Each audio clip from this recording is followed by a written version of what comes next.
Dalam perjalanan ke Desa Donyorejo, kami para mahasiswa sosiologi pertanian menghadiri turun lapang bersama para petani untuk memahami dinamika sosial di tengah masyarakat petani, berinteraksi dengan petani setempat, mendengarkan cerita hidup mereka, dan merasakan kehidupan sehari-hari di ladang.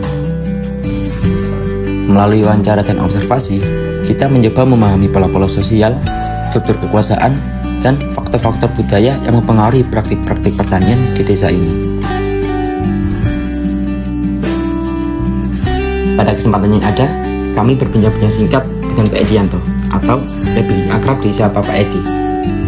Seorang berusia 52 tahun yang telah mengabdikan hidupnya pada dunia pertanian. Lahir dan besar di Desa Donyorejo, Pak Edi telah menjadi figur penting dalam komunitasnya, baik sebagai petani maupun sebagai sekretaris gabungan kelompok tani atau disingkat Gapotan di desanya. Yang Bapak rasakan dari bergabung dengan kelompok tani sendiri itu seperti apa dampaknya kepada Bapak? Banyak sekali, karena khususnya di Batu ya, di Batu ini kan mulai tahun 2012 itu ada program pertanian organik. Ini 2012 ada di situ untuk sarana prasarana pertanian, mulai dari alsintan sekaligus sarananya mulai pupuk, terus adalah beberapa bibit kan disupport dari Dinas Pertanian Kota Solo. Nah, salah satu syarat untuk bisa menerima bantuan itu adalah masuk di dalam kelompok tani. Itu seperti ada subsidi-subsidi. Betul. Subsidi pupuk itu kan wajib masuk di kelompok tani.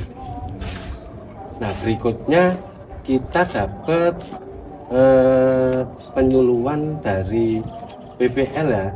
Itu kan lewat kelompok tani banyak teknologi modern yang saat ini berkembang di bidang pertanian. Kan akhirnya kita tahu kalau kita tidak ikut kelompok ya kita akan minim informasi.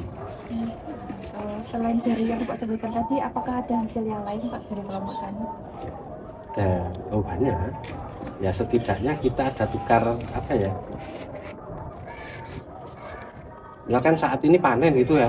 Harga kan fluktuatif.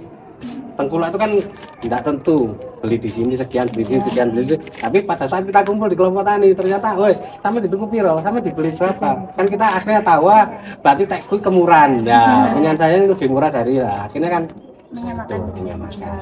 Terus banyak juga pengetahuan dari apa ya?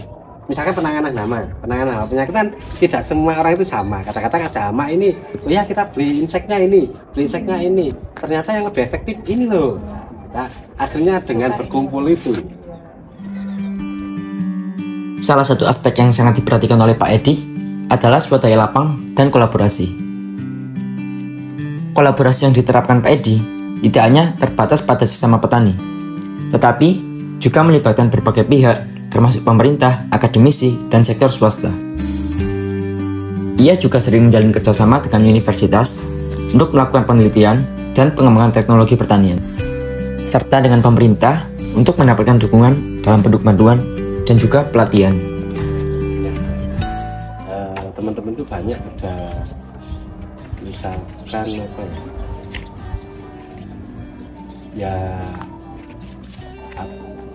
swadaya untuk kadang-kadang kalau dari dinas kan ada sekolah lapang yang biasanya dibiayai oleh dinas. Tapi dari teman-teman sendiri biasanya kita bikin proyek sendiri, bikin sekolah lapang swadaya, sama-sama latihan. Misalkan kayak sekarang bawang merah itu kan banyak penyakitnya. Ayo coba kita bareng-bareng sih, coba tanam mulai awal sampai panen itu gimana. Ya contohnya ya, misalkan ada salah satu kelompok itu mendapatkan teknologi dari BPL ya, tapi yang lain masih belum sempat mendapatkan ini. Begitu kita kumpul di Gapotan, kan ada pertemuan rutin Gapotan ini 2 bulan sekali. Kadang-kadang tentatif 1 bulan itu masih bisa ada pertemuan. Akhirnya di situ, ayo ini loh kita kemarin bikin ini ternyata hasilnya baik, coba kita bareng-bareng bikin. Akhirnya semuanya tahu. Apakah ada tantangan tertentu yang dihadapi oleh kelompok pertanian? Terus cara mengatasinya itu bagaimana Pak? di organisasinya apa di organisasi. Ya semuanya banyak lah tantangan. Karakter manusia kan beda-beda, tetapi ya semuanya punya niatan, punya visi menyatukan itu semua. Jadi ya menghilangkan egois, ya, setidaknya komunikasi yang intens, terus ya apa ya? Ya untungnya dari kita kan dari pengurus kabupaten termasuk Pak Edi Wawon ini kan bisa merangkul semuanya. Basicnya Pak Edi Wawon itu kan guru, jadi orangnya pintar lah. Kemudian tantangan tuh ya, contohnya di pertemuan gitu aja, pertemuan kabupaten setiap bulan. Ya ada yang satu kelompok itu males-malesan gitu ya. Itu sama ketua saya itu Pak Edi Wawon ini coba diajak, gitu. Tapi kadang-kadang ditegur pakai surat.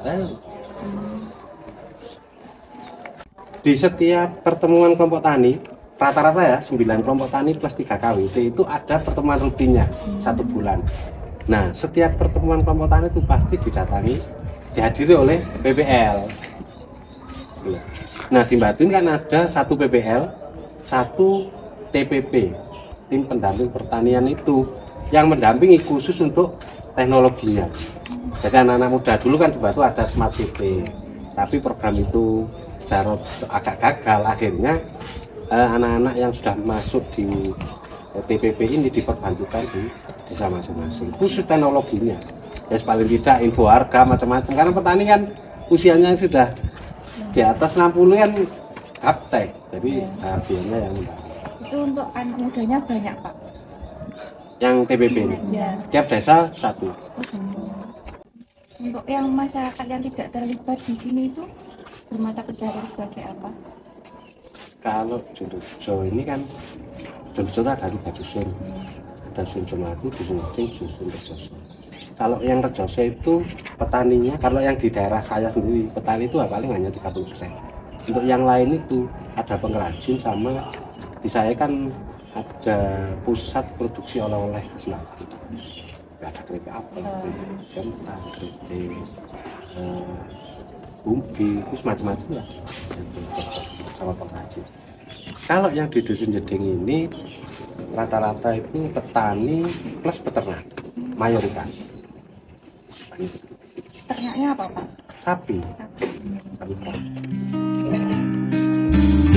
Dari gabungan kelompok tani ini, para petani memperoleh manfaat yang cukup signifikan.